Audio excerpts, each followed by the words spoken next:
Question है, explain the process of credit creation by commercial banks, what are its limitations. Exactly credit creation का process होता कैसे है commercial banks के द्वारा और उसके लिमिटेशंस क्या हैं, खामियां क्या हैं उसमें। स्टार्ट करते हैं। The commercial bank can create money in two ways, actual deposit और क्रिएटेड डिपॉजिट। कमर्शियल बैंक कैसे मनी क्रिएट करता है इकोनॉमी में, कमर्शियल बैंक कैसे हेल्प करता है फंड क्रिएट करने में इकोनॉमी में, लिक्विडिटी मेंटेन करने में इकोनॉमी में। उसके दो तरीके होते हैं by two ways, actual deposit, second created deposit. Actual deposit occurs when people deposit money into the bank. However, created deposit occurs when bank lends out the money from the actual deposit. Actual deposit क्या होता है? Actual deposit का simple सा मतलब है जब आप पैसा जाकर बैंक में डिपॉजिट करते हो वो होता है एक्चुअल डिपॉजिट। और क्रिएटेड डिपॉजिट क्या होता है? Created deposit occurs when bank lends out the money from the actual deposit. Created deposit का मतलब होता है कि जब बैंक, आपने जो पैसा बैंक में डिपॉजिट किया था उसी में से पैसा निकाल के कहीं और पे लगा देता है, किसी और को लोन दे देता है, ये होता है क्रिएटेड डिपॉजिट। पहला केस क्या था? एक्चुअल डिपॉजिट, जब आप बैंक में जाके पैसा जमा करते हैं, डिपॉजिट करते हैं। क्रिएटेड डिपॉजिट क्या होता है? जब आपके डिपॉजिट किए हुए पैसे को बैंक किसी और को दे देता है, बैंक किसी और को लोन में दे देता है आप ही के पैसे को उठा के, तो वो हो जाता है क्रिएटेड डिपॉजिट। वो क्रिएटेड डिपॉजिट कैसे होता है? ऐसा हो सकता है ना कि हम गए बैंक में, हमने पैसा डिपॉजिट किया, let us suppose 1000 rupees, bank ने उसमें से 900 रुपीज़ निकाल के किसी और को लोन पे दे दिया। उस बंदे ने वो 900 रुपीज़ ले जाके कहीं दूसरे बैंक में डिपॉजिट कर दिया। अल्टीमेटली क्या हुआ? किसी दूसरे बैंक में डिपॉजिट क्रिएट हुआ, इसके कारण मेरे किए हुए डिपॉजिट के कारण। क्यों? क्योंकि मैंने इस बैंक में डिपॉजिट किया पैसा, उसमें से 900 रुपये निकाल के 1000 में से बैंक ने किसी को पैसा लोन पे दे दिया और उस बंदे ने जाके किसी दूसरे बैंक में वो पैसा डिपॉजिट कर दिया। दैट मीन्स कि bye way of actual deposit, कहीं एक जगह के डिपॉजिट के कारण कहीं दूसरे जगह डिपॉजिट क्रिएट हुआ। When a commercial bank receives an actual deposit, जब भी कोई कमर्शियल बैंक रिसीव करता है actual deposit, after keeping a reserve lends out the money for future investment purpose। जब भी कोई कमर्शियल बैंक डिपॉजिट एक्सेप्ट करता है, डिपॉजिट एक्चुअल रिसीव करता है, तो उसमें से कुछ पैसा रिजर्व के नाम पर रख कर बाकी का पैसा वो क्या कर देता है? लेंड कर देता है, लोन के नाम पर बाहर दे देता है पैसा और future investment purpose. That means कि जो एक्चुअल डिपॉजिट रहता है उसमें से कुछ परसेंटेज रिजर्व के नाम पर रख लेता है बैंक और बाकी का पैसा मार्केट में लेंड आउट कर देता है, लोन के नाम पर दे देता है फॉर फ्यूचर इन्वेस्टमेंट पर्पस, कहीं और पे इन्वेस्टमेंट के लिए। The receiver of the loan has an option to deposit the same amount into same other bank. और जो लोन रिसीव करता है वो चाहे तो यहाँ से लिए हुए पैसे को, यहाँ से लिए हुए लोन को वो जाके किसी और बैंक में डिपॉजिट कर सकता है। कैसे? एक चेक इशू करके। दैट मीन्स कि इस बैंक का एक चेक इशू कर देगा दूसरे बैंक के नाम पर और यहाँ का डिपॉजिट उठा के वो दूसरे बैंक में ट्रांसफ़र कर सकता है और डिपॉजिट कर सकता है।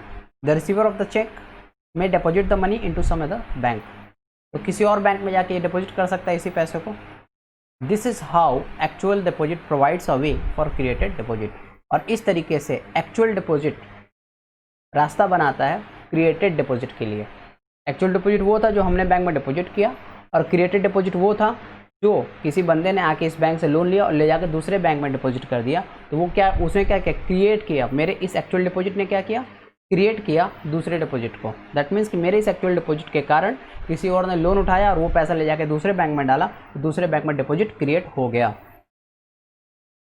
This is how actual deposit provides a way for created deposit in the total banking network of the country. और इस तरीके से एक्चुअल डिपॉजिट कहीं ना कहीं रास्ता बनाता है क्रिएटेड डिपॉजिट्स के लिए पूरे के पूरे बैंकिंग नेटवर्क में। इट इज़ ट्रू हाउएवर, ये भी बात सही है, that single commercial bank is unable to produce any created deposit. कोई एक सिंगल कमर्शियल बैंक के लिए पॉसिबल नहीं है कि वो इंटायर इकोनॉमी में डिपॉजिट क्रिएट कर दे। However in the aggregate the commercial banks create credit. हाँ, एग्रीगेट में अगर टोटल में देखा जाए तो सारे कमर्शियल बैंक्स मिलकर इकोनॉमी में क्रेडिट क्रिएट करते हैं। It is to be noticed when an actual deposit takes place, the bank plays an important role in it। हाँ, ये बात अलग है, ये नोटिस किया जा सकता है कि जब एक्चुअल डिपॉजिट किसी बैंक में होता है तो वो एक पैसिव रोल प्ले करता है इसमें। Money supply remains the same as excess reserves in the hand of non bank public decreases. Money का जो सप्लाई है इकोनॉमी में वो कहीं ना कहीं सेम रहता है, क्योंकि जो एक्सेस पैसा रिजर्व के नाम पे नॉन बैंक पब्लिक के हाथ में रहता है वो घट जाता है, and in the same in the hand of bank public increases. और वही पैसा जाके बैंक के हाथ में चला जाता है तो वहाँ पे इंक्रीज हो जाता है। अल्टीमेटली न्यूट्रलाइज हो जाता है इफेक्ट इस मनी सप्लाई का, क्योंकि अगर आपके पास में 100 रुपये है, आप 100 रुपये में से 90 रुपये बैंक में डाल देते हो तो आपके पास से 90 रुपया घट जाएगा और बैंक के पास से 90 रुपया बढ़ जाएगा। तो अल्टीमेट इकोनॉमी में जो इफेक्ट रहेगा मनी के सप्लाई का न्यूट्रल रहता है।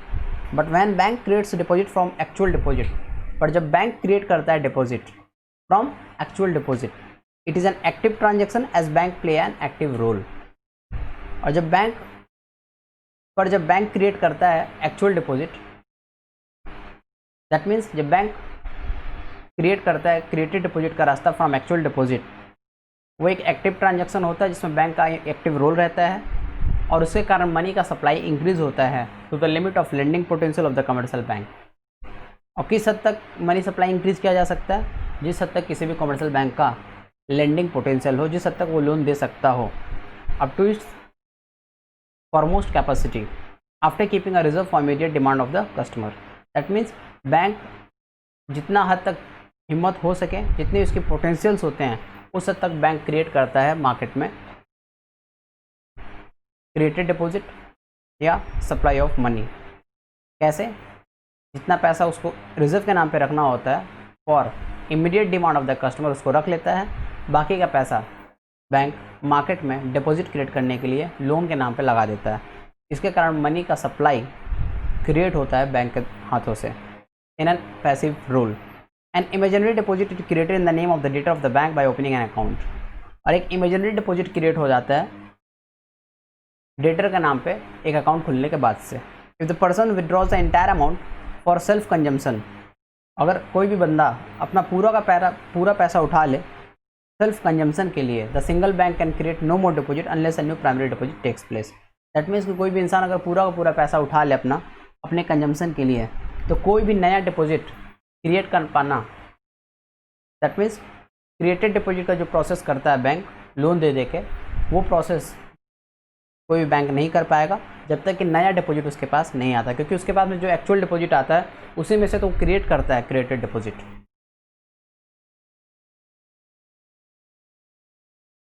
ये जो प्रोसेस होता है क्रेडिट क्रिएशन का, ये डिपेंड करता है on several assumptions. Certain assumptions हैं जिनके ऊपर में क्रेडिट क्रिएशन का पूरा प्रोसेस डिपेंड करता है। पहला, there are several commercial banks in the country. Obvious सा बात है, ये आपका एजम्पशन लेके चलना होगा कि कंट्री में बहुत सारे कमर्शियल बैंक्स हैं जो एक दूसरे के लिए क्रिएटेड डिपॉजिट क्रिएट करते हैं। Second, each bank maintain reserve of 10%। हर बैंक मेंटेन करता है 10% का रिजर्व। तीसरा, if the non bank public acquires cash they deposit it in the form of primary deposit. Non banking public अगर cash acquire करता है कहीं से तो वो डिपॉजिट करता है प्राइमरी डिपॉजिट के फॉर्म में। Fourth, each bank tries to give loans up to its excess reserve. कोई भी बैंक ट्राई करता है लोन देने का अपने एक्सेस रिजर्व के लिमिट तक। दैट मीन्स कि जितना उसको रिजर्व चाहिए उसके ऊपर जितना एक्सेस पड़ा रहता है उसी के ऊपर वो क्रेडिट क्रिएट करता है, लोन्स देता है। And fifth, the rate of interest charge by the bank while guaranteeing loan remains the same. और रेट ऑफ इंटरेस्ट जो चार्ज किया जाता है किसी भी बैंक के द्वारा लोन देते टाइम वो हमेशा सेम रहता है। हम लोग इलस्ट्रेट करेंगे आइडिया क्रेडिट क्रिएशन का by taking a suitable example. यहाँ पे नीचे में एक एग्जाम्पल दिया गया है, इसको आप लोग पढ़ोगे तो आपको समझ में आएगा कि कैसे क्रेडिट क्रिएशन का प्रोसेस होता है बैंक्स के द्वारा। कुछ लिमिटेशंस भी हैं क्रेडिट क्रिएशन के, दैट मीन्स कुछ क्लॉज भी हैं क्रेडिट क्रिएशन के। स्टार्ट करते हैं। Theoretically the banking network can create an unlimited amount of money by way of expansion of deposit. Theoretically देखा जाए तो बैंकिंग नेटवर्क चाहे तो unlimited amount of money create कर सकता है डिपॉजिट के through. It has just to acquire more assets from the market. उसके लिए उसको क्या करना पड़ेगा? बैंक को मार्केट से अधिक एसेट्स एक्वायर करना पड़ेगा और मेक मोर बैंक लोन्स या अधिक बैंक लोन्स देना पड़ेगा। However there are certain features on which the volume of credit creation depends. कुछ फैक्टर्स हैं जिनके ऊपर में क्रेडिट क्रिएशन का प्रोसेस डिपेंड करता है। It is not possible, rather it is dangerous to attempt credit creation beyond a certain limit.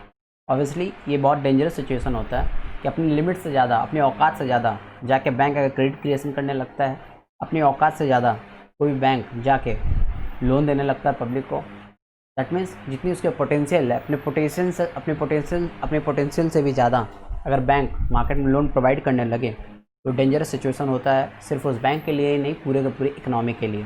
पहला point है credit expansion depends on demand for credit.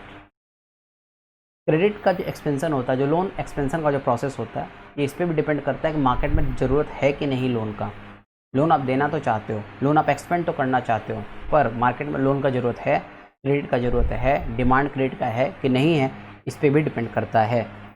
The first important factor on which the extent of credit creation depends, पहला important factor जिसके ऊपर में depend करता है कि credit creation depend करता है, वो है डिमांड ऑफ क्रेडिट। आप किसके लिए क्रेडिट क्रिएट करोगे, आप किसके लिए लोन क्रिएट करोगे। अगर लोन का मार्केट में डिमांड ही ना हो तो दैट मीन्स मार्केट में जब लोन का डिमांड होता है तभी लोन का प्रोसेस या लोन का क्रिएशन करना चाहिए, क्रेडिट का क्रिएशन करना चाहिए। और अगर मार्केट में लोन का डिमांड ना हो, क्रेडिट का डिमांड ना हो, और फिर भी आप क्रिएट करते हो क्रेडिट, फिर भी आप लोन क्रिएट करते हो, तो वो आपका क्रेडिट क्रिएशन जो है वो अनयूटिलाइज रहेगा, बेकार जाएगा। क्या लिखा हुआ है, if people do not like to take loans, credit creation of the commercial banks will be unutilise, वो कहीं ना कहीं अनयूटिलाइज रह जाएगा कमर्शियल बैंक्स का credit. Next, ratio of cash reserve. Cash reserve का रेशियो भी डिपेंड करता है, दैट मीन्स कैश रिजर्व का क्या रेशियो है ये भी डिपेंड करता है, ये भी मैटर करता है आपके क्रेडिट क्रिएशन में। The required ratio of cash reserves to deposit is another important factor on which the volume of credit creation depends. Cash reserve का जो रेशियो है, दैट मीन्स कि कैश रिजर्व कितना रखोगे और कितना डिपॉजिट रहेगा, इन दोनों के बीच में जो रेशियो है ये इस पर भी डिपेंड करता है कि कितना वॉल्यूम ऑफ क्रेडिट आप क्रिएट करते हो। Higher the percentage of CRR is to be kept the smaller the volume of credit creation. That means कि अगर आपका कैश रिजर्व रेशियो का परसेंटेज ज़्यादा रहेगा तो ऑब्वियसली आपका क्रेडिट क्रिएशन कम रहेगा।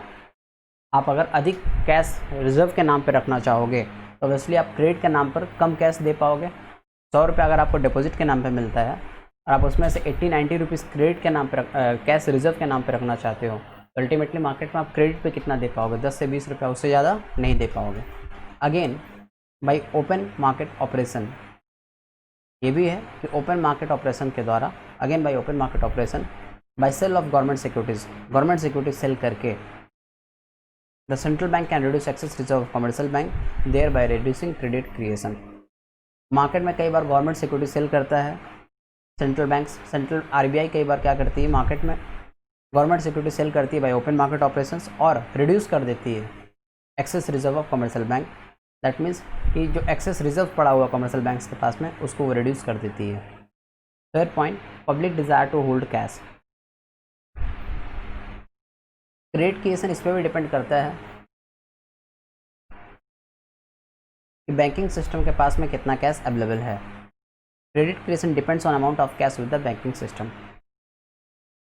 आप उतना का ही ना क्रिएट कर पाओगे जितना आपके पास में कैश अवेलेबल है। आपके पास में कैश अवेलेबल है नहीं तो आप लोन दोगे कैसे। Depends on the amount of cash with the banking system which will in turn depends upon the desire to hold cash by public. और ये अल्टीमेटली डिपेंड करता है इसके ऊपर में कि पब्लिक कितना कैश होल्ड करना चाहती है। मैं आपको समझाऊँ ये पॉइंट, तो अगर पब्लिक अपने हाथ में अधिक कैश होल्ड करना चाहेगी, पब्लिक अपने हाथ में अधिक कैश रखना चाहेगी, कंपनी अपने कोई भी पब्लिक, अगर मास पब्लिक अपने अलमारी में सारा पैसा रख देना चाहेगी, अपने घर में सारा पैसा रखना चाहेगी, तो ऑब्वियसली वो बैंक में कम पैसा रखना चाहेगी। अगर पब्लिक चाहता है कि वो अधिक से अधिक कैश अपने घर में रखे, अपने हाथ में रखे, तो वो बैंक में कम डिपॉजिट करेगा। और बैंक में अगर बैंक में पब्लिक कम कैश डिपॉजिट करेगा तो बैंकिंग सिस्टम के पास में कम डिपॉजिट अवेलेबल रहेगा।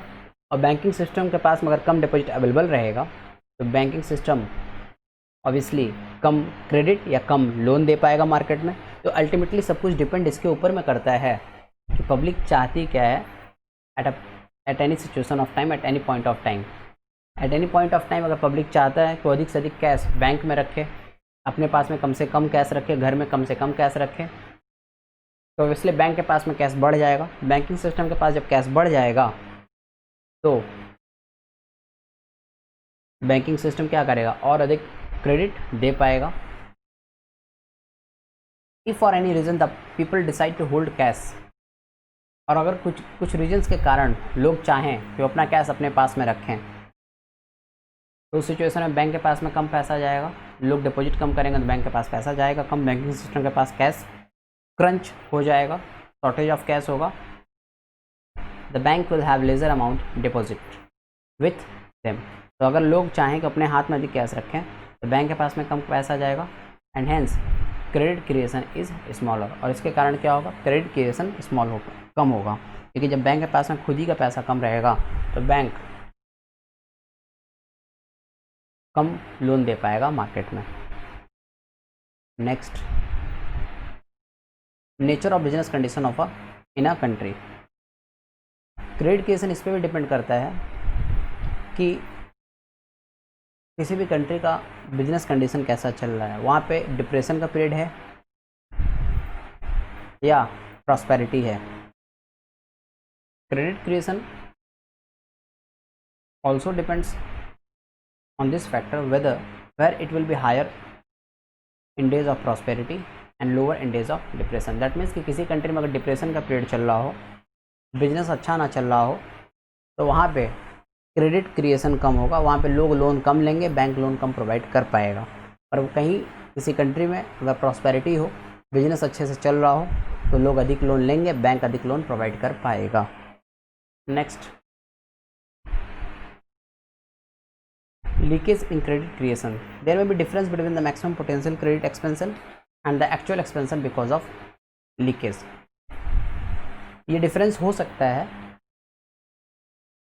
कई बार कि मैक्सिमम पोटेंशियल कितना है क्रेडिट एक्सपेंड करने का और एक्चुअल कितना एक्सपेंड कर पाता है बैंकिंग सिस्टम। दैट मीन्स कि कई बार बैंकिंग सिस्टम के पास में क्रेडिट एक्सपेंड करने के अपने मैक्सिमम पोटेंशियल्स ज़्यादा होते हैं, वो और क्रेडिट और लोन प्रोवाइड कर सकता है, पर एक्चुअल वे में एक्चुअली वो कम लोन प्रोवाइड करता है या एक्चुअल एक्सपेंशन ऑफ क्रेडिट कम हो पाता है। क्यों होता है? Because of leakage. किस तरीके के लीकेज होते हैं? पहला point, the bank may not make loans and investment exactly according to the surplus fund they may have. कई बार क्या होता है, बैंक के पास में सरप्लस फंड अवेलेबल होता है, बैंक के पास में इन्वेस्टमेंट्स अवेलेबल होता है, बैंक के पास में डिपॉजिट्स अवेलेबल होता है, फिर भी वो लोन कम प्रोवाइड करता है। Second, the amounts of advance made by the banks have been assumed to return to them by the way of a new deposit. That means the amount of advance made by the banks, कई बार क्या होता है, bank जो advance देता है, जो वो लोन प्रोवाइड करता है, वो कई बार उसके पास वापस कैसे आता है? नए डिपॉजिट के रास्ते से। But this may not be as a people may hold cash with themselves. पर ऐसा कई बार होता है कि जब लोग, ऐसा कई बार हो सकता है कि ऐसा ना हो। दैट मीन्स कि लोन के बदले में डिपॉजिट्स बैंक के पास में ना आए। क्यों? क्योंकि इधर से बैंक ने लोन तो दे दिया पर उसके पास में लोग डिपॉजिट करने नहीं आ रहे, क्योंकि लोग अपने पास में कैश अधिक होल्ड करके रखते हैं। Next, bank can not provide loan to those people who do not have assets to mortgage in bank. Bank loan provide नहीं कर पाता है उन लोगों को जिनको पास में एसेट्स नहीं होता है मॉर्टगेज करने के लिए। दैट मीन्स अगर आपके पास में कुछ एसेट्स हैं नहीं गिरवी रखने के लिए, तो ऑब्वियसली आपको बैंक लोन दे सकती है क्या? नहीं, बैंक आपको लोन प्रोवाइड नहीं करेगी। तो ये भी एक रीज़न होता है कि बैंक जितना लोन प्रोवाइड कर सकता है मार्केट में, up to full potential loan provide नहीं कर पाता है, क्योंकि आपके ही पास में एसेट्स नहीं होते हैं गिरवी रखने के लिए, तो बैंक आपको उसके बदले में लोन नहीं देता है। Next, if bank impose strict terms of credit then people will not take loan. Bank अगर strict terms of credit provide करे, बैंक अगर इम्पोज करे क्रेडिट के strict terms, then people will not take loan. That means loan देने के लिए अगर शर्त बहुत ज़्यादा लगा दिए जाएँ, बहुत ज़्यादा टर्म्स एंड कंडीशंस बैंक के द्वारा बता दिए जाएँ इन सारे टर्म्स एंड कंडीशंस को आप फुलफिल करोगे तभी आपको लोन मिलेगा। तो इसलिए लोग कम लोन लेंगे, क्योंकि ऐसा पॉसिबल नहीं होगा कि हर एक बंदा सारे टर्म्स एंड कंडीशंस को फुलफिल कर पाए। नेक्स्ट है explain the functions of the RBI. RBI के फंक्शंस आपको बताने हैं। पूछा गया है कि रिजर्व बैंक ऑफ इंडिया के क्या फंक्शंस हैं, उनके क्या सुपरवाइजरी या रेगुलेटरी रूल्स हैं। ओवरऑल आपसे सिंपल सा बात है, पूछा गया है कि आरबीआई के टोटल फंक्शंस क्या हैं, आरबीआई किस किस तरीके के फंक्शंस परफॉर्म करता है। Functions of RBI can be classified into the following categories. RBI के फंक्शंस को हम लोग क्लासीफाई कर सकते हैं इन कैटेगरीज में। पहला है ट्रेडिशनल फंक्शन, दूसरा है डेवलपमेंट फंक्शन, तीसरा है सुपरवाइजरी फंक्शन एंड चौथा है रेगुलेटरी फंक्शन। आरबीआई के कई तरीके के फंक्शंस हैं। पहला है ट्रेडिशनल, दूसरा है डेवलपमेंट, तीसरा है सुपरवाइजरी एंड चौथा है रेगुलेटरी। ट्रेडिशनल फंक्शंस में आते हैं।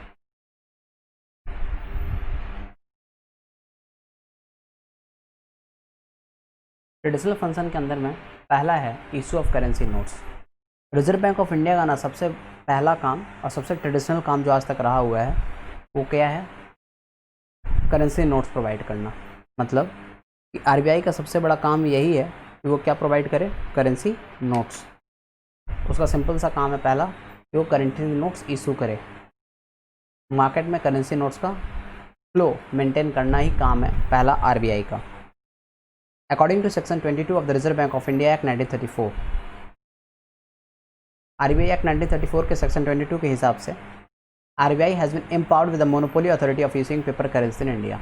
आरबीआई के पास में, रिजर्व बैंक ऑफ इंडिया के पास में ये मोनोपोली अथॉरिटी है। दैट मीन्स कि उसके पास ही एकमात्र अथॉरिटी है, वो ऑथराइज्ड है कि वो पेपर करेंसी इशू करे इंडिया में। दैट मीन्स कि आरबीआई के अलावा कोई और करेंसी नोट इशू नहीं कर सकता है। कोई अगर इशू भी करता है अपने मनमर्जी से तो वो मान्य नहीं रहेगा। आप कई बार रास्ते में आते जाते देखते हो ना, करेंसी नोट्स बिकते हैं, डुप्लीकेट्स, क्या उनका कोई वैल्यू होता है? नो। तो ऑब्वियस सा बात है आरबीआई के द्वारा इशू किए गए करेंसी नोट्स का ही वैल्यू है एंड आरबीआई को ही ऑथराइज़ किया गया है, उसके पास में मोनोपोली अथॉरिटी है कि वो पेपर करेंसी नोट्स इशू करे या कॉइन्स इशू करे। It issues all other paper currency except ₹1 and metal coins. That means कि आरबीआई ₹1 को नोट पे छोड़ के सारे नोट्स आज के डेट में इशू करता है और मेटल कॉइन्स भी इशू आरबीआई के हाथों में नहीं है। It maintains a separate department which is called issue department. RBI के पास में एक सेपरेट डिपार्टमेंट होता है जिसका नाम है issue department. It issues notes. Issue department का काम क्या होता है? ऑब्वियस आता है नोट इशू करना। It issues notes against security of assets. Issue department क्या करता है? नोट्स इशू करता है एसेट्स के सिक्योरिटी के अगेंस्ट में। दैट मीन्स जितने का आप एसेट्स वहाँ पे मॉर्गेज करते हैं बैंक्स, दैट मीन्स जितना एसेट्स मॉर्गेज करके या सिक्योरिटी करके आरबीआई के पास में रखा जाएगा उसके अगेंस्ट वो उतने के वैल्यू के नोट्स मार्केट में इशू करते हैं। दो the central government issues metal coins and ₹1 notes. ये अलग बात है कि ₹1 का जो नोट्स होता है और जो मेटल कॉइन्स होते हैं वो सेंट्रल गवर्नमेंट इशू करता है, but RBI circulates these among public. That means कि सेंट्रल गवर्नमेंट रिस्पॉन्सिबल है ₹1 का नोट और जितने भी सिक्के होते हैं वो इशू करने के लिए, पर आरबीआई ही सर्कुलेट करता है इन सारे नोट्स को पब्लिक में। It can stop circulation of these notes and coins. और आरबीआई के हाथ में पावर होता है कि वो चाहे तो इन सिक्कों का और ₹1 का नोट्स का सर्कुलेशन मार्केट में रोक सकता है, भले ही ये सिक्के और ₹1 के नोट सेंट्रल गवर्नमेंट के द्वारा क्यों ना इशू किए जाते हों।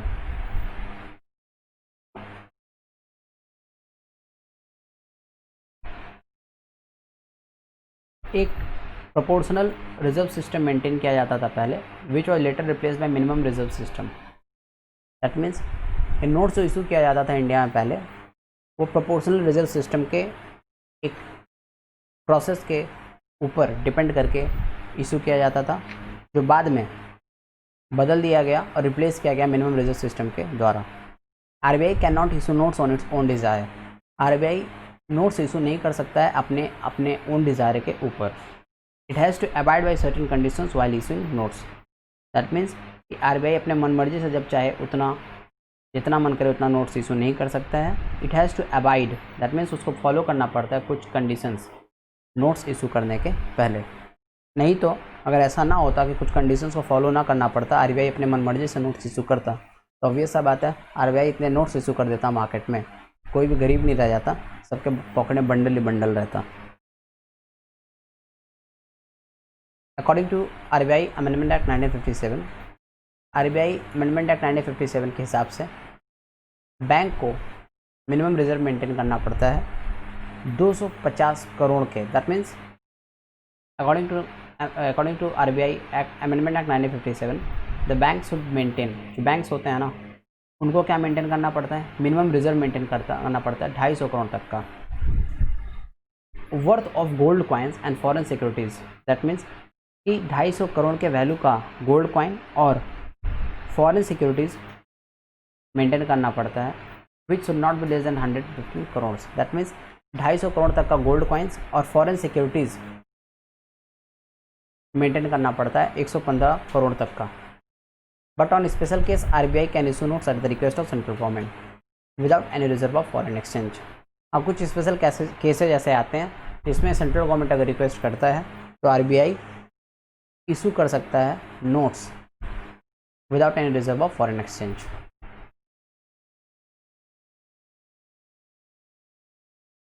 It has full time offices over, RBI के बहुत सारे ऑफिसेज हैं all over the country for notes issue.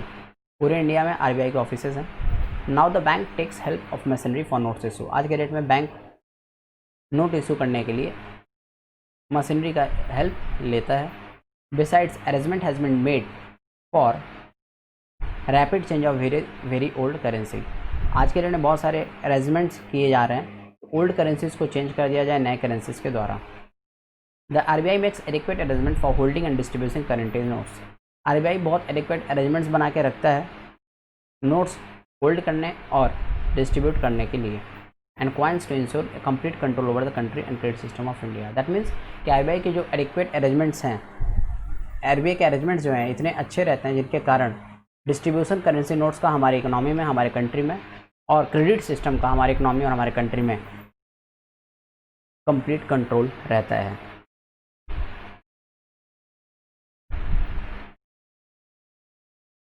RBI को बैंकर्स बैंक भी कहा जाता है।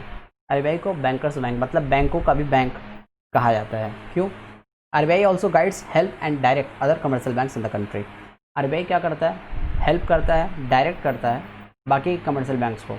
RBI can control the volume of bank reserves. RBI चाहे तो बैंक रिजर्व्स के वॉल्यूम को भी कंट्रोल करता है। Every commercial bank has to maintain a part of the reserves with its parent. That means जितने भी बैंक्स हैं उनको कुछ portion of the reserves maintain करना पड़ता है रिजर्व बैंक ऑफ इंडिया के पास में। If bank needs fund they approach RBI for fund, that is called lender of the last reserve.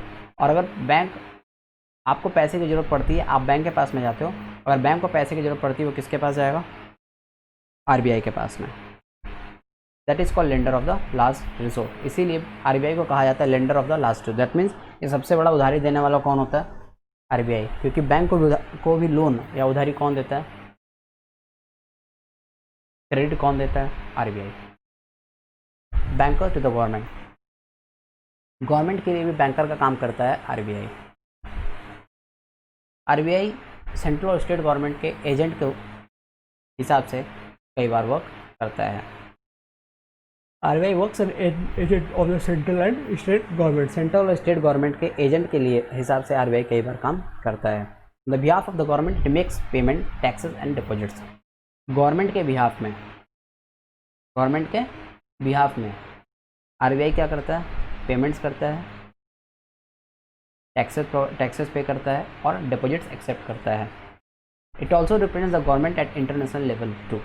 That means कि इंटरनेशनल लेवल पे भी आरबीआई जो है वो गवर्नमेंट को रिप्रेजेंट करता है।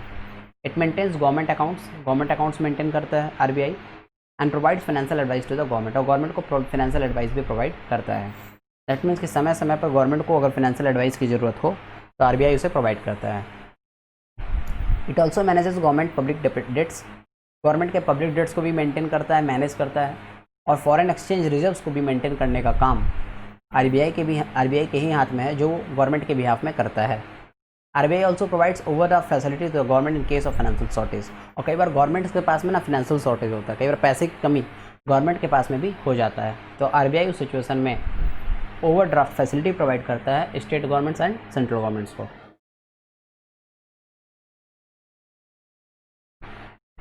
Next, exchange rate management for maintenance of the external value of rupee के एक्सटर्नल वैल्यू के मेंटेनेंस के लिए, दैट मीन्स कि रुपी का वैल्यू बना रहे, गिरे ना, इसके लिए आरबीआई क्या करता है, डोमेस्टिक पॉलिसीज बहुत सारे फ्रेम करता है या प्रिपेयर करता है।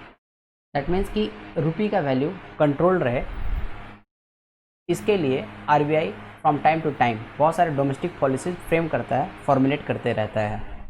Also it needs to prepare and implement the foreign exchange rate policy, और कई बार वो क्या करता है, प्रिपेयर करता है और इम्प्लीमेंट करता है foreign exchange rate policy which will help in attaining the exchange rate stability.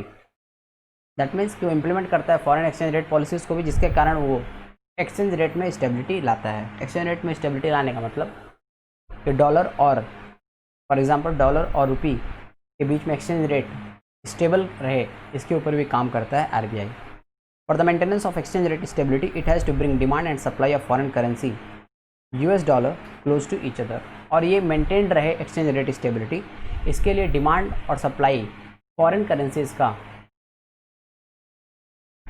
एक दूसरे के बहुत नज़दीक ला के खड़ा करता है। दैट मीन्स कि हमारा एक्सचेंज रेट स्टेबल रहे, इसके लिए आरबीआई क्या करता है कि यूएस डॉलर का जो डिमांड है, यूएस डॉलर का जो सप्लाई है, उनको जितना अधिक तक हो सके क्लोज ला के खड़ा करता है, सो दैट कि हमारा फॉरेन एक्सचेंज स्टेबल रहे। Next, credit control function, credit control में भी फंक्शन करता है। Commercial banks create credit according to demand in the economy, हमारे इकोनॉमी में जितने क्रेडिट की ज़रूरत है, जितना लोन का ज़रूरत है, उसी के हिसाब से ही कमर्शियल बैंक्स क्रिएट करते हैं क्या, loan. But if the credit creation is unchecked और अनरेगुलेटेड, पर अगर क्रेडिट क्रिएशन कितना हो रहा है, लोन कितना मार्केट में प्रोवाइड किया जा रहा है, वो अगर चेक ना किया जाए या रेगुलेटेड ना हो या कंट्रोल ना हो, तो उसके कारण देश में इन्फ्लेशन आने का चांसेस बढ़ जाते हैं। इन्फ्लेशन बहुत तेज़ी के साथ बढ़ता है। It leads the economy into inflationary cycles. If credit creation is below the required limit, और अगर क्रेडिट क्रिएशन रिक्वायर्ड लिमिट से कम हो, दैट मीन्स जितना ज़रूरी है उससे भी अगर कम हो, then it harms the growth of the economy. तो क्या समझ में आया कि अगर जितना ज़रूरत है मार्केट में उतना लोन अवेलेबल ना हो तो ग्रोथ नहीं होगा इकोनॉमी का, और मार्केट में जितना लोन का ज़रूरत है उससे बहुत ज़्यादा हो जाए तो मार्केट में इन्फ्लेशन आ जाता है, मार्केट में महंगाई आ जाता है। As a central bank of India, bank का भी बैंक क्योंकि आरबीआई है, तो आरबीआई क्या करता है, RBI has to look for growth with price stability. तो आरबीआई बीच का रास्ता निकालता है कि हमारे इकोनॉमी में ग्रोथ भी हो और प्राइस भी स्टेबल रहे, बहुत ज़्यादा महंगाई भी ना आए। Thus it creates the credit creation capacity of commercial banks, और इसीलिए आरबीआई क्या करता है, जितने भी कमर्शियल बैंक्स हैं सबका अलग अलग क्रेडिट क्रिएशन कैपेसिटी बना देता है कि कौन सा कमर्शियल बैंक, कौन सा बैंक किस हद तक मार्केट में क्रेडिट या लोन प्रोवाइड कर सकता है। और ये क्रेडिट क्रिएशन कैपेसिटी जो फॉर्मुलेट करता है reserve bank of India commercial banks के लिए कि कौन सा बैंक कितना हद तक लोन दे सकता है, उसके लिए वो बहुत सारे क्रेडिट कंट्रोल टूल्स को यूज़ करता है और बनाता है क्रेडिट क्रिएशन कैपेसिटी का पॉलिसी। फॉर एग्जाम्पल आपको पता होगा स्टेट बैंक ऑफ इंडिया का बहुत अच्छा खासा हैंडसम अमाउंट ऑफ मनी डूब गया विजय माल्या के थ्रू। वहाँ पे भी यही प्रॉब्लम हुआ कि अपने औकात से ज़्यादा जितना ज़रूरत नहीं था या रिकवरी नहीं हो रहा था, फिर भी स्टेट बैंक ऑफ इंडिया ने विजय माल्या को लोन प्रोवाइड किया ऑन कंटिन्यूस बेसिस, जिसके कारण बाद में स्टेट बैंक ऑफ इंडिया का पैसा डूब गया। Ultimately you know about the fate of Vijay Mallya. Next, supervisory function. Supervisory functions क्या हैं? आरबीआई सुपरवाइज करता है पूरे के पूरे बैंकिंग सिस्टम को इंडिया में। इंडिया का जो पूरा का पूरा बैंकिंग सिस्टम है तो सुपरवाइज या कंट्रोल करने का काम किसका है? आरबीआई का है। RBI has to power, RBI के पास में एक पावर है कि वो क्या करे? लाइसेंस इशू करे बैंक्स को। दैट मीन्स उसके पास में पावर है कि बैंक को बताए कि भाई हम लाइसेंस इशू करेंगे, उसके बाद में ये आप नया बैंक स्टार्ट कर सकते हो। दैट मीन्स कि आरबीआई के लाइसेंस के बिना कोई भी नया बैंक इशू नहीं हो सकता है, कोई भी नया ब्रांचेज इशू स्टार्ट नहीं हो सकता है। और आरबीआई ही डिसाइड करता है कि मिनिमम रिजर्व कितना मेंटेन करना होगा बैंक्स को। दैट मीन्स कि बैंक्स को कितना मिनिमम रिजर्व मेंटेन करना होगा आरबीआई के पास में हमेशा। RBI inspects functioning of commercial banks in India and abroad. और आरबीआई सिर्फ इंडिया में ही नहीं, फॉरेन में भी जो इंडियन कमर्शियल बैंक्स हैं उनके फंक्शनिंग को कहीं ना कहीं इंस्पेक्ट करता है, चेक करते रहता है। आरबीआई ऑल्सो गाइड्स, आरबीआई क्या करता है? हमें गाइडेंस भी देता है। RBI also guides, RBI guide भी करता है बैंक्स को कि कैसे वो परफॉर्म करें। RBI can conduct audit of any bank. और आरबीआई का अगर मन करे, जब आरबीआई की मर्जी हो, अगर उससे कुछ ऐसे सिचुएशंस समझ में आते हैं जो कि सही नहीं है, उसे कुछ ऐसे प्रॉब्लम समझ में आ रहा है किसी बैंक के साथ में जो कि सही नहीं लग रहा है, तो आरबीआई चाहे तो ऑडिट कंडक्ट कर सकता है किसी भी बैंक के अगेंस्ट। नेक्स्ट,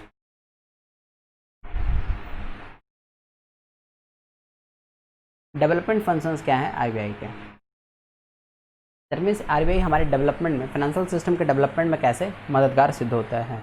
पहला है development of the financial system. The financial system includes financial institutions. Financial system में आते क्या क्या हैं? फाइनेंशियल इंस्टीट्यूशंस, फाइनेंशियल मार्केट्स और फाइनेंशियल इंस्ट्रूमेंट्स। ये तीन कंपोनेंट्स हुए हमारे फाइनेंशियल सिस्टम के। और इन तीनों के साउंड एंड एफिशिएंट रनिंग के लिए ज़रूरी होता है कि रैपिड इकोनॉमिक डेवलपमेंट किसी भी देश में हो। और इसके लिए आरबीआई क्या करता है? इंकरेज करता है बैंकिंग और नॉन बैंकिंग इंस्टीट्यूशंस को कि वो क्या मेंटेन करें?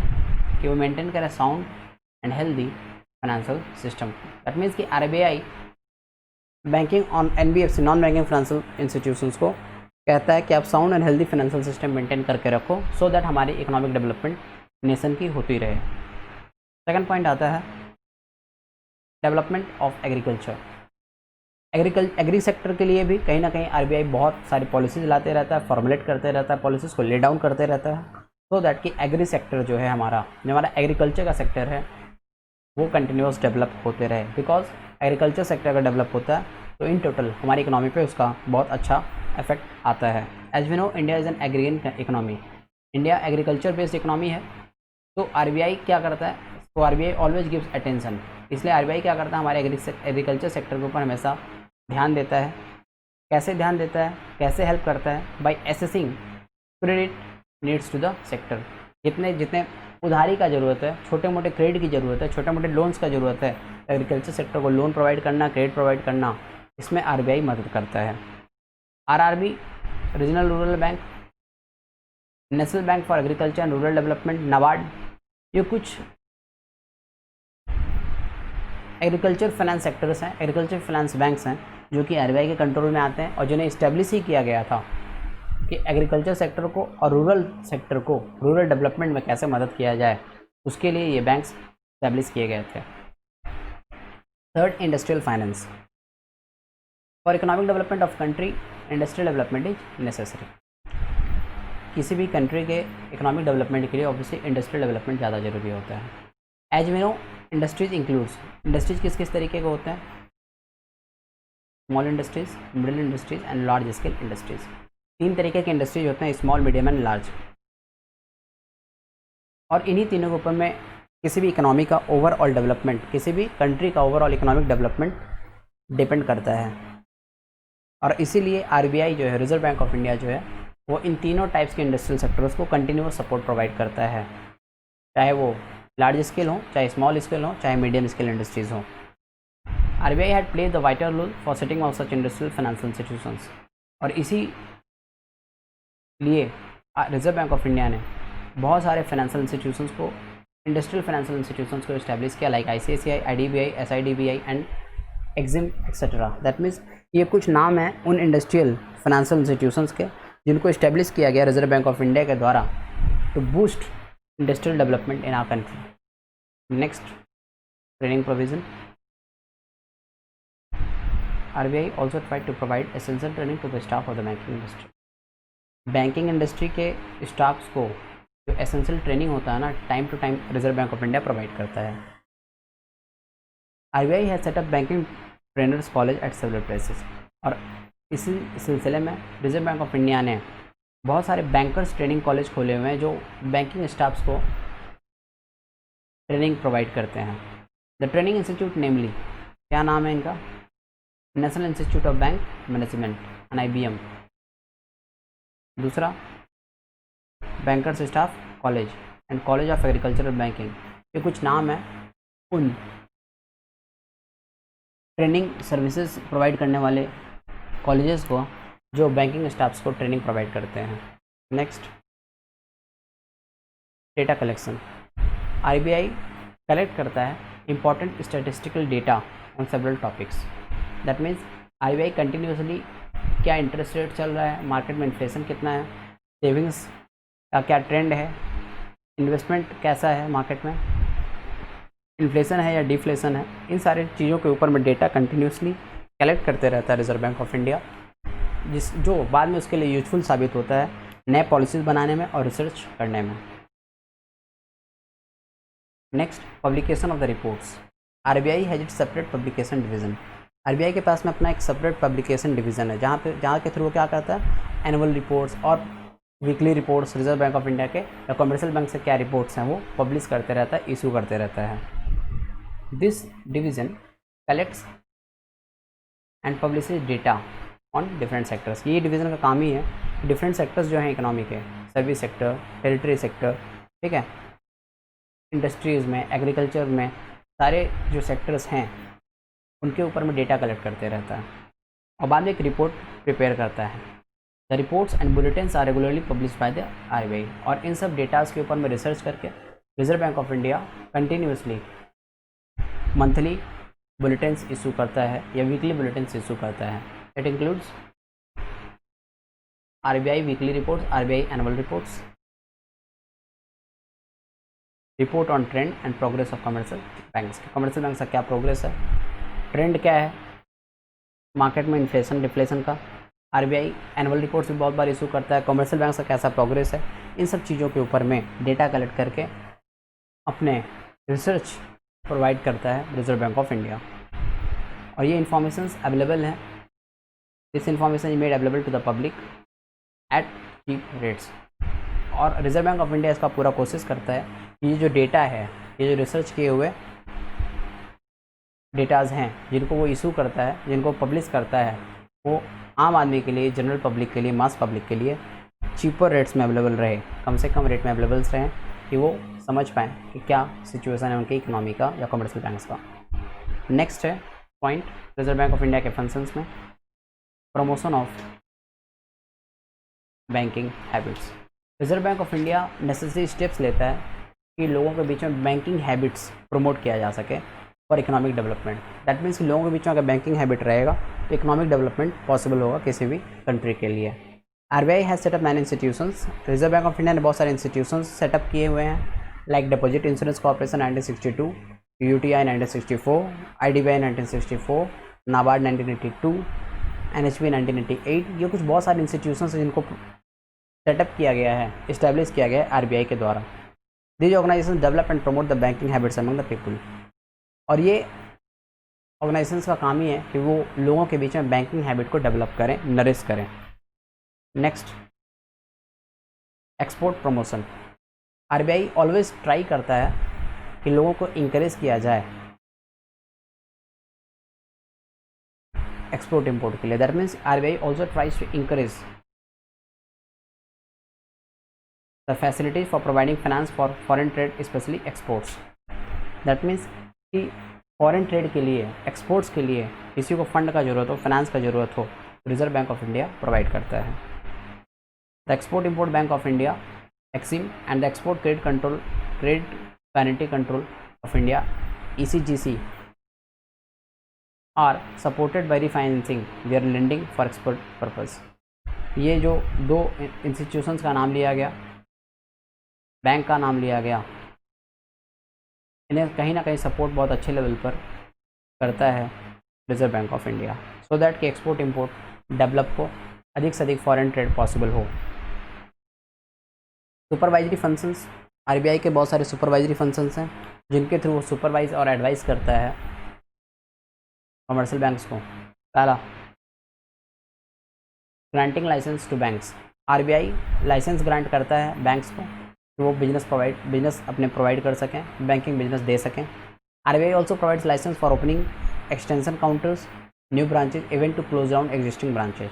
आरबीआई ही लाइसेंस प्रोवाइड करता है, तब उसके बाद ही जो बैंक्स होते हैं वो क्या करते हैं, नए नए ब्रांचेज ओपन करते हैं। उसके लिए भी, नए ब्रांचेज ओपन करने के लिए भी आपको आरबीआई से लाइसेंस लेना पड़ता है। बैंकिंग इंस्पेक्शन, आरबीआई के पास में पावर है जो पीरियोडिकल इन्फॉर्मेशन बैंक से लेते रहे। दैट मीन्स उसे बैंक्स के एसेट्स और लायबिलिटीज़ के बारे में अगर जानना हो तो आरबीआई जब चाहे पीरियोडिकल इन्फॉर्मेशन वहाँ से मंगा सकता है और कमर्शियल बैंक्स को देना ही पड़ेगा information. Next, control over NBFIs। जो नॉन बैंकिंग फाइनेंशियल इंस्टीट्यूशंस हैं वे मॉनेटरी पॉलिसीज़ के द्वारा बहुत ज़्यादा इन्फ्लुएंस्ड नहीं होते हैं, पर आरबीआई के पास में ये राइट है, ये हक है कि वो क्या करे, डायरेक्टिव्स इशू करे इन नॉन बैंकिंग फाइनेंशियल इंस्टीट्यूशंस को from time to time regarding their functioning. मतलब आरबीआई के पास में ये हक है कि वो नॉन बैंकिंग फाइनेंशियल इंस्टीट्यूशंस को भी टाइम टू टाइम इशू करे डायरेक्शंस देते रहे कि कैसे उन्हें फंक्शन करना है। Through periodic inspection it can control the NBFs। और पीरियोडिकल इंस्पेक्शंस बीच में इंस्पेक्ट करके, चेक करके NBFIs को, नॉन बैंकिंग फाइनेंशियल इंस्टीट्यूशंस को, वो चाहे तो डायरेक्शंस दे सकता है या कंट्रोल कर सकता है reserve bank of India. Next आता है implementation of deposit insurance scheme. The RBI has set up the deposit insurance guarantee corporation in order to protect the deposit of small depositors. RBI ने deposit insurance guarantee corporation खोला है depositors जो होते हैं, small depositors, उनके deposit को protect करने के लिए। All bank deposits, all bank deposits below ₹1 lakh are insured with this corporation. मतलब 1 लाख से कम के जितने भी बैंक डिपॉजिट्स होते हैं वो इंश्योर्ड होते हैं इसी डिपॉजिट इंश्योरेंस गारंटी कॉर्पोरेशन के अंडर में। The RBI works to implement the deposit insurance scheme in case of bank failure. अगर कोई भी बैंक डूबने लगता है गलती से तो आरबीआई जो है इम्प्लीमेंट करता है यही deposit insurance scheme, so that कि स्मॉल इन्वेस्टर्स का पैसा ना डूबे। Next, regulatory functions. RBI is the main regulatory body in the Indian money market. Indian money market में सबसे बड़ा रेगुलेटरी बॉडी अगर कोई है तो वो है RBI. It regulates the total money supply in the economy. ये रेगुलेट करता है टोटल मनी सप्लाई जो हमारी इकोनॉमी में है, एंड कंट्रोल करता है इन्फ्लेशन को। Then write credit control policies of RBI in brief. तो आरबीआई क्या करता है, रेगुलेट करता है हमारे इंडियन मनी मार्केट को और इकोनॉमी में मनी का सप्लाई और इन्फ्लेशन को कंट्रोल करने में भी आरबीआई का बहुत अच्छा खासा इम्पोर्टेंस है। नेक्स्ट क्वेश्चन कवर अप करेंगे हम लोग नेक्स्ट वीडियो में।